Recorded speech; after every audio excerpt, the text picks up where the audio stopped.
Hello, Indian Creek 8th grade students. This is Mr. Roush, bringing you the fourth and final part of our Jazz Age series titled The Roaring Twenties. Now, our guiding question today is, what led to the changes in the United States in the 1920s? In 1927, aviator Charles Lindbergh became the first person to fly alone across the Atlantic Ocean.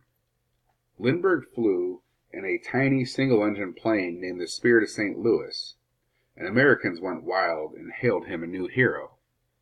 So also in the 1920s, a really big amendment was passed in 1920, which was the 19th Amendment, and that guarantees women the right to vote in all states. So women didn't just stop there with the voting, they also ran for election into political office. Throughout the 1920s, the number of women holding jobs outside the home continued to grow. Most women had to take jobs considered women's work, such as teaching and working in office as clerks or typists, but at the same time, increasing number of college-educated women started professional careers, and more women worked after marriage. But the vast majority of women remained within the home, working as homemakers and mothers. The flapper symbolized the new liberated woman of the 1920s.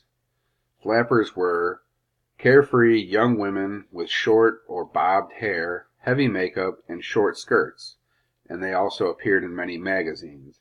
Many people saw the bold, boyish look and shocking behavior of flappers as a sign of changing morals. The flapper image reinforced the idea that women now had more freedom. Pre-war values had shifted, and many people were beginning to challenge traditional ways. Labor-saving devices and fewer working hours gave Americans more leisure time. The new technology like vacuum cleaners, the stove, and other appliances allowed them to do all their work faster, so they had more free time to do what they wanted. And one of the things that they did to kill the time was the motion picture industry was developed, which offered entertainment and escape from everyday life. The movies started out as silent films, and then the first talkie, or movie with words, was The Jazz Singer in 1927. The radio also brought entertainment into people's homes. People would gather around the radio, and they would listen to broadcast news, sports, concerts, and comedies. This allowed for families to get together and have family time, so they would all sit around the radio and listen. Businesses soon realized that the radio offered an enormous audience for messages about their products, so they began to help finance radio programs. Radio stations sold spot advertisements or commercials to companies. Among the favorite radio broadcasts of the 1920s were athletic events. Some of the sports were baseball, boxing, and football, and they became popular because people started listening to them on the radio. Stars became larger-than-life heroes, such as Babe Ruth in baseball. People would also go to sporting events, and they would begin playing the sports themselves.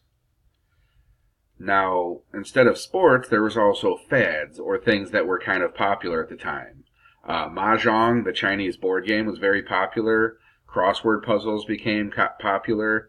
And also contests in the 1920s. We had dance marathons and flagpole sitting.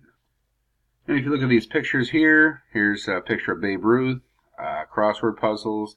This is the Chinese board game Mahjong. Here's a picture of dance marathon. And these people are all flagpole sitting. So they would have contests to see who can do that the longest. Now the Jazz Age. The jazz captured the spirit of the era. The jazz music had roots in African American work songs and African music, which uses dynamic rhythms and improvisation. Some of the famous musicians we had were Louis Armstrong, who played the trumpet, Bessie Smith, who sang, and Duke Ellington, who was a composer as well as a pianist.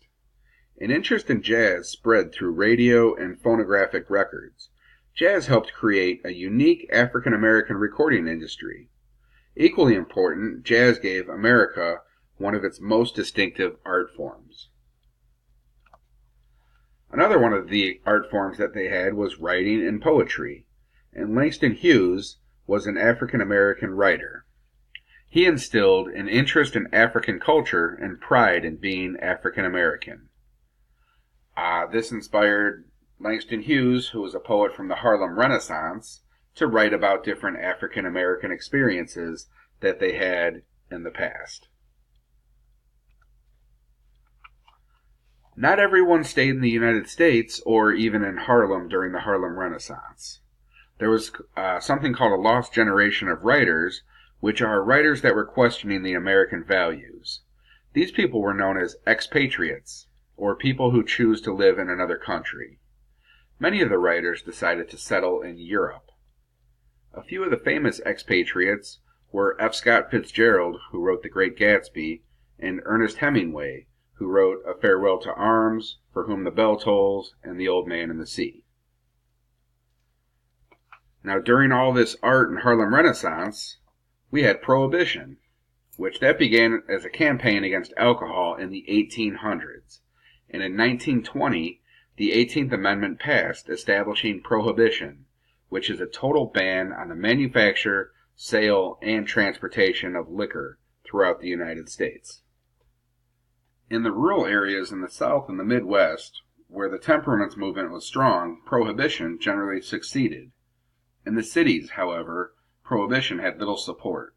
The nation was divided into two camps: the Dries, who supported Prohibition, and the Wets, who were against Prohibition. A continuing demand for alcohol led to widespread law-breaking. Some people began making wine or bathtub gin in their homes. Illegal bars and clubs, known as speakeasies, sprang up in cities. They were hidden from view, and these clubs could only be entered by saying a secret password. Prohibition contributed to the rise of organized crime.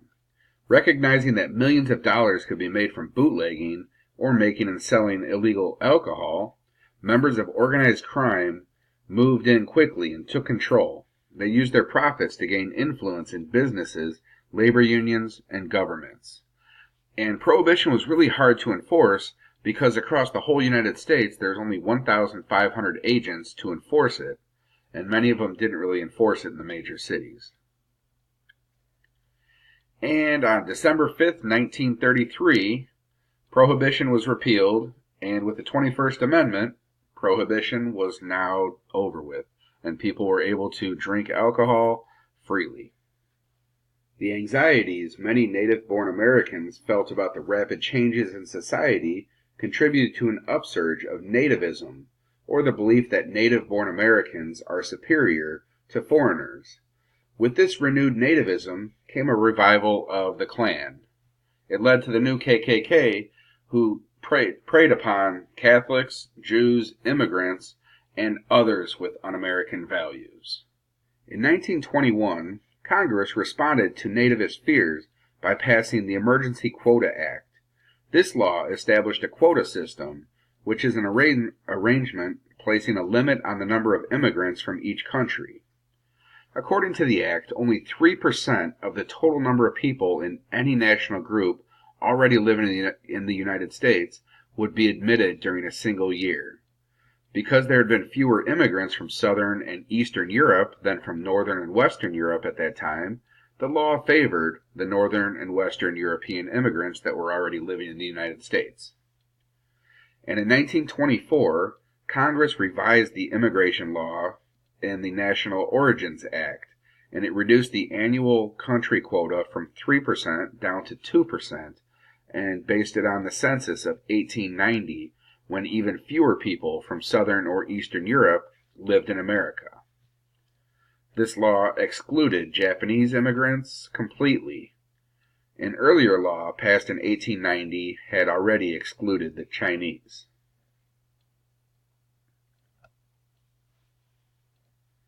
Now, in 1925, the state of Tennessee passed a law making it illegal to teach evolution, or the scientific theory that humans evolved over vast periods of time.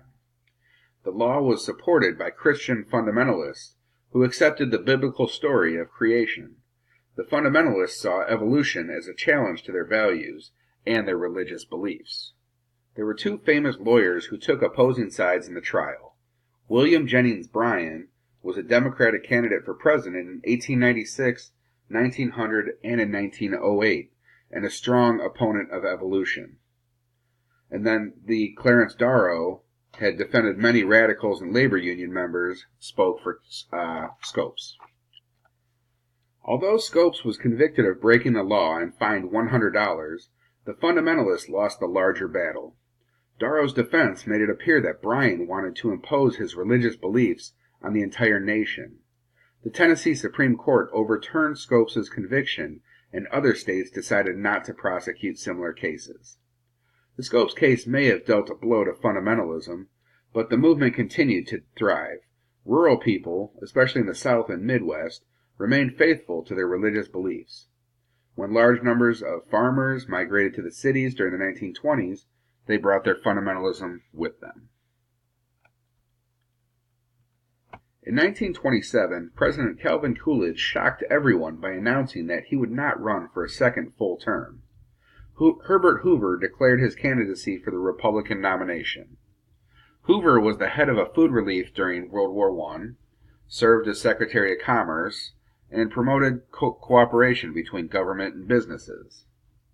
The Democrats chose a far different kind of candidate with Alfred E. Smith. He was governor of New York. He was the son of an immigrant, he opposed prohibition, campaigned for the poor and working class, and he was the first Roman Catholic nominee for president. Hoover ended up winning this election by a landslide due to Republican prosperity of the 1920s and prejudice against Smith. The contest reflected many of the tensions in American society, with rural versus urban life, nativism versus foreign influences, wets versus dries, Protestants versus Catholics, and traditional values versus modern values. So that leads us back to our guiding question. What led to the changes in the United States in the 1920s? You can think about the 19th Amendment, which allowed women the right to vote, all the different entertainment that we had, the Harlem Renaissance, or any of the Scopes trial. Well, that's all we have for today. Thank you. Have a great day.